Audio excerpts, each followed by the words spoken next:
तो भाई मैंने आज हूँ डे 3 पूरी ब्लॉग रो। तो एबे हम सकाळ 6:30 उठिक जाऊे माने समुद्र को गाधेया तेना आम जाइले समुद्र बट समुद्र गाधे नथिले आज गले गाधेया। तो चलो आपको देखुची कि आम समुद्र केते जन लोक अच्छा मॉर्निंग टाइम आ कौन कमती गाधागुधी करवा तर गाधे सारा डायरेक्ट घर को माने रूम को आसवा कि आउ कौटी जा तो फुल वीडियो देखेबी। तो वीडियो बिना स्किप करके देखो तो सब जानी এটা হচ্ছে পুরীর কচেরি রোড।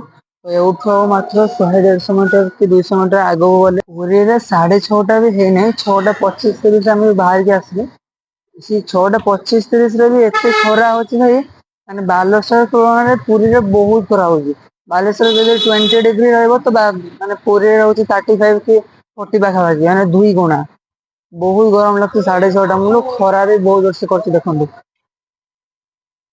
ଖରା ଦେଖନ୍ତୁ। ଆମେ ଏପଟ ସାଇଡରେ ଚାଲିଛେ ବଟ ଆରପଟ ସାଇଡରେ ଖରା ବହୁତ ଜୋରସେ କରୁଛି ଖରାରେ ଚାଲି ହୁଏ ମାନେ। ତ ଭାଇ ମାନେ ଆମେ ଡେ 1 ବ୍ଲଗ ରେ ଏଇ ରାସ୍ତାରେ ଯାଇଥିଲେ ଗାନ୍ଧୀ ପାର୍କ। ଏବେ ଆମେ ଅଛେ ସି ବିଚ୍ ପାଖରେ କାକା ସେପଟେ ଠିଆ ହେଇଛନ୍ତି ସେଥିପାଇଁ ତାଙ୍କୁ ଆମେ ୱେଟ କରିଛେ। ଦେଖୁଛୁ ଆପଣଙ୍କୁ ସି ବିଚ୍ ମାନେ ରାସ୍ତାଟା ଏଇଟା ହଉଛି ସି ବିଚ୍ ର ରାସ୍ତା। ସେଦିନ ରାତିରେ ଭଲସେ ଦେଖାଉନଥିବ ବୋଧେ ସେଇଠି ସମୁଦ୍ରକୁ ଯିବା ପାଇଁ ରାସ୍ତା ଅଛି ସି ବିଚ୍ ର 300 ମିଟର ପରେ ପଡିବ ଆମର। ଫାଇନାଲି ଆମେ ଆସି ପହଞ୍ଚିଗଲୁ ସମୁଦ୍ର ସି ବିଚ୍ ପୁରୀର। ମର୍ଣ୍ଣିଂ ଟାଇମ ରେ ବହୁତ ଜଣ ଲୋକ ଗାଧୁଛନ୍ତି ଆଉ ବହୁତ ଭିଡ ବି ଅଛି। ନାଇଟ ଟାଇମ ରେ ଭିଡ ନଥିଲା କାହିଁକି ରାତି ଟାଇମ ରେ ବହୁତ ଜଣ ଗାଧାନ୍ତିନି ବଟ ମର୍ଣ୍ଣିଂ ଟାଇମ ରେ 6:30-7 ବେଳକୁ ଜଷ୍ଟ ମାନେ ସୂର୍ଯ୍ୟୋଦୟ ଦେଖିବା ପାଇଁ ବହୁତ ଜଣ ଆସିଛନ୍ତି। ଆଉ ତା ଭିତରୁ ଯେତିକି ଜଣ ଆସିଛନ୍ତି ଯଦି 100% ଆସିଛନ୍ତି ତା ଭିତରୁ 90% ଜଣ ଗାଧୁଛନ୍ତି ହେଲା। ଅଟୋ ଆସି ଟିକେ ଠିଆ ହେଇଛି।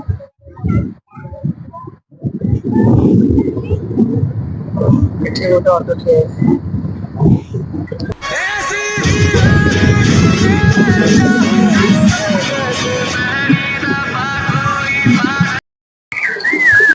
ସମସ୍ତେ ଯେମିତି ଏଣ୍ଟରଟେନମେଣ୍ଟ ନଉଛନ୍ତି ସାଙ୍ଗମାନେ ଦେଖନ୍ତୁ ଆଉ ଢେଉ ଗୁଡା ବି ମସ୍ତ ଆସୁଛି।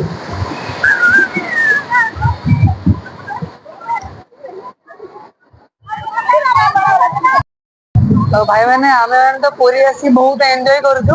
ତ ଆପଣ ମାନେ ପୁରୀ କେବେ ଆସିଛନ୍ତି? ଜୀବନରେ ତ ସବୁବେଳେ କାମ ରହିବ ଆସିକି କିଛି ଟାଇମ ସ୍ପେଣ୍ଡ କରନ୍ତୁ ପୁରୀରେ ବହୁତ ଭଲ ଲାଗିବ ହେଲା।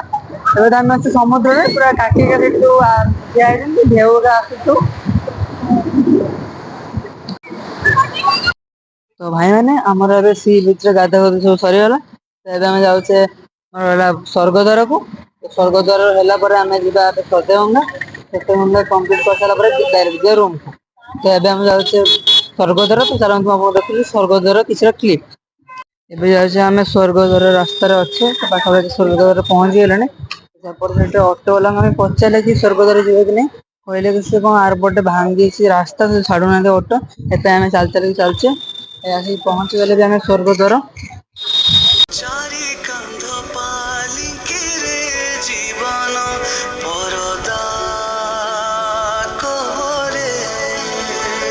ମାନେ ସ୍ୱର୍ଗଦ୍ୱାରକୁ ଏଣ୍ଟ୍ରି ନେଲା ପରେ ଆପଣଙ୍କୁ ବାମ ସାଇଡରେ ପଡିଯିବ କି ମାନେ ଯୋଉମାନଙ୍କୁ ଆସିକି ଶବଦାହ କରିବାର ଅଛି ଏଇଟା ଅଫିସ ରୁମ ଟା ପଡିବ।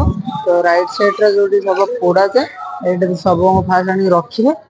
ଏପଟେ ଗଲା ପରେ ମାନେ ପଡିବ ଚାମ୍ବର 3-4ଟା ହାତରୁ ଯୋଉଠି ଶବ ପୋଡାଯାଏ। ମୁଁ ଆପଣଙ୍କୁ ଦେଖଉଛି ଏଇଟା ହଉଛି 4ଟା ଚାମ୍ବର ଯୋଉଠି ଶବ ପୋଡାଯାଏ। ଦିଟା ଅଛି ଆଜି ବହୁତ କମ ଶବ ଅଛି ପୋଡାପୋଡି ଏତେ ଚାଲି ନାହିଁ। ସେଇଠି ଗୋଟେ ଯାହା ଜଳୁଛି।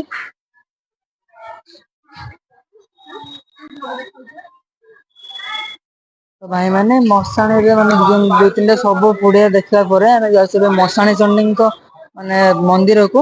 ମୁଁ ଆପଣ ଦେଖୁଛି ବେକ୍ କ୍ୟାମେରା କରିକି ସେଇ ସ୍ୱର୍ଗଦ୍ୱାରର ଜଷ୍ଟ ଲେଫ୍ଟ ସାଇଡ କୁ 50 ମିଟର ଦୂରକୁ ଗଲେ ସେଇଠି ପଡିବ ମଶାଣି ଚଣ୍ଡୀଙ୍କର ମନ୍ଦିରଟା ହେଲା। ଦେଖ ଏଇଟା ହଉଛି ସ୍ୱର୍ଗଦ୍ୱାରର ଗେଟ୍। ସେପଟ ସାଇଡରେ ରହିଲା ଶବ ଯାହା ପୋଡା ଗଲା। ଜଷ୍ଟ ଟିକେ ସିଧା ପଳେଇ ଆସିବେ। ସିଧା ପଳେଇ ଆସିଲା ପରେ ଏଇଟା ହେଲା ମଶାଣି ଚଣ୍ଡୀଙ୍କର ଯୋଉ ମନ୍ଦିରଟା ଯାଉଛି ପାଖକୁ ଆପଣ ଦେଖେଇ ଦଉଛି ପାଖରୁ। ତ ଭାଇ ମାନେ ଏଇଟା ହଉଛି ମଶାଣି ଚଣ୍ଡୀଙ୍କର ମନ୍ଦିରଟା। ସେଠି ରହିଲେ ଆମ ମଶାଣି ଚଣ୍ଡୀ ଠାକୁରାଣୀ। ଦେଖୁଛୁ ଆପଣ ଜୁମ କରି। ତ ଭାଇ ମାନେ ଏବେ ଆମେ ସ୍ୱର୍ଗଦ୍ୱାରରୁ ଆସିଲେ ଏବେ ଯାଉଛେ ଆମେ ଶ୍ଵେତଗଙ୍ଗା। ତ ଆଖ ମାନେ ରାସ୍ତାରେ ଶୋଷ ଲାଗିଲା ସେଥିପାଇଁ କାକା ଯାଇଛନ୍ତି ତାଙ୍କର ସବୁ ଆଖୁ ରସ ପିଇବା ପାଇଁ। ତ ମୁଁ ଗୋଟେ ଚାହା ଦୋକାନ ସନ୍ଧାନରେ ଅଛି ତ ଚାହା ପିଇ ସାରିଲା ପରେ ଆମେ ଡାଇରେକ୍ଟ ଯିବା ଶ୍ଵେତଗଙ୍ଗା। ଚିତ୍ରକୁ ଆସିଲା ପରେ ଗୋଟେ ଚାହା ଷ୍ଟଲ ଦେଖିବା ପାଇଁ ମିଳିଲା ତ ମୁଁ ଚାହା ପିଇବା ପାଇଁ ସେପଟେ ମାନେ ଆଖୁ ରସ ଦେଇକି ଆସନ୍ତି ମୁଁ ଏଠି ଚାହା ପିଇବି।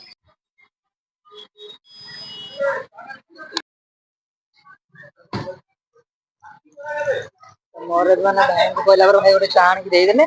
ମୁଁ ପିଉଛି ସେଠୁ କାକା ଆଖୁ ରସ ପିଇକି ଆସ୍ତେ ଆସ୍ତେ ମୋ ଚାହା ବି ମୋର ପିଆ ସରିଯିବ। ଆମେ ଯିବା ତାପରେ ଶ୍ଵେତଗଙ୍ଗାକୁ ଆଉ।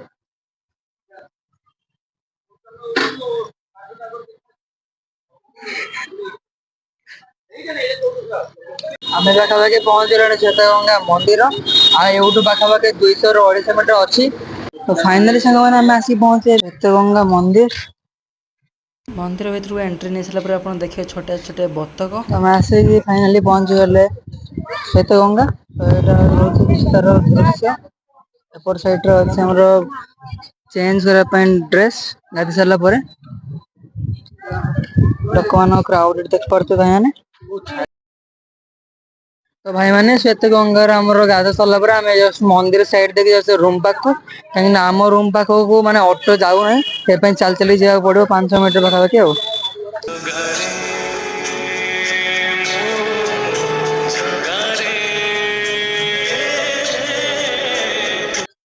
ଭାଇମାନେ ଆସିକି ଦିନ 12ଟା ହେଲାଣି କିନ୍ତୁ ଦେଖିପାରୁଥିବେ ପୁରୀର ଭିଡ କେମିତି ଅଛି।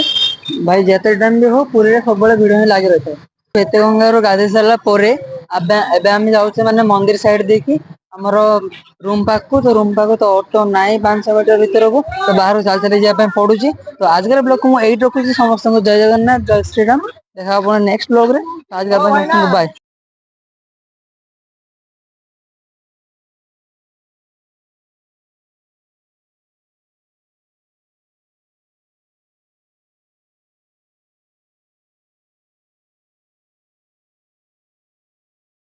ଜଗାରେ ମୁଁ ଜଗାରେ